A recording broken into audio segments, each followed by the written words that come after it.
হত্যাকাণ্ড থেকে শুরু করে, যেহেতু ছাত্ররা, জনগণ তাকে ক্ষমতায় বসিয়েছে, জনগণের কাজ করা, জনগণের ম্যান্ডেট অনুযায়ী কাজ করা, এই প্রশাসন সেটাতে পুরোপুরি ব্যর্থ হয়েছে।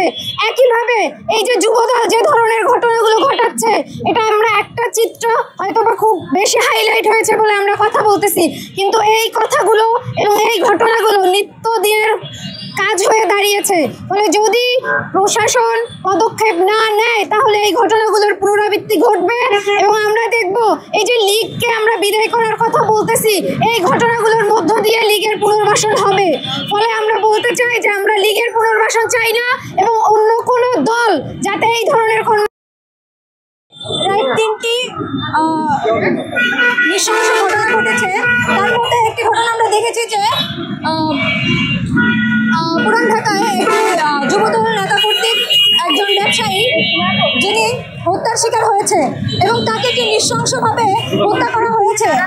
আমাদের গত বছর জুলাই মাসে আপনারা দেখেছেন যে এরকম আমাদের জুলাইয়ের যে আন্দোলন, সেই আন্দোলন শুধু বৈষম্যের বিরুদ্ধে হয়নি, সে আন্দোলন হয়েছে গত 17 বছরের গুম, খুন, ধর্ষণ এবং এই যে বিচার বহির্ভূত হত্যাকাণ্ড, এই সকল কিছুর প্রতিবাদে আমাদের দেশের জনগণ জুলাই সম্পূর্ণ করেছিল। কিন্তু আমরা আসলে কি দেখি? আমরা দেখি যে এত বড় একটা গণ অভ্যুত্থান ঘটার পরেও এদেশে এখনো ক্ষমতাসীন লোকজনেরা নানাভাবে বিভিন্ন দুর্নীতির সাথে জড়িত। তারা বিভিন্ন ধরনের ধর্ষণ, গুম, খুন এগুলো করেই যাচ্ছে একের পর এক। আমরা দেখেছি গত 5 আগস্টের পরে এখন পর্যন্ত কতগুলো ধর্ষণের ঘটনা ঘটেছে, আমরা দেখেছি কতগুলো খুনের ঘটনা ঘটেছে, কতগুলো মব ইনজাস্টিসের ঘটনা ঘটেছে। আপনারা দেখবেন যে এই যে একের পর এক বিচার বহির্ভূত হত্যাকাণ্ড ঘটলো, কিন্তু সরকার আসলে এখানে কি অবদান রেখেছে?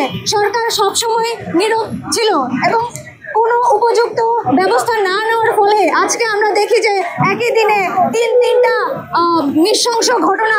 আজকে দেখা যায় যে মানুষজনের সামনে একদম প্রকাশ্যে একজন মানুষকে পাথর মেরে খুন করা হচ্ছে, কিন্তু আমরা আসলে নির্বিকার, সরকার নির্বিকার।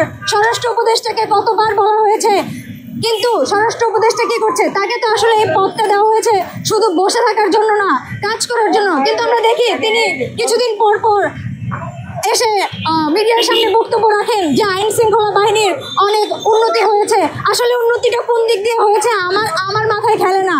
তো এই যে একের পর এক গুম, খুন, হত্যা এই ঘটনাগুলো ঘটছে, এর শুরু দৃষ্টান্তমূলক শাস্তি না হওয়ার কারণে আমরা দেখতে পাচ্ছি যে দিনের পর দিন এই ঘটনাগুলো বেড়েই চলছে।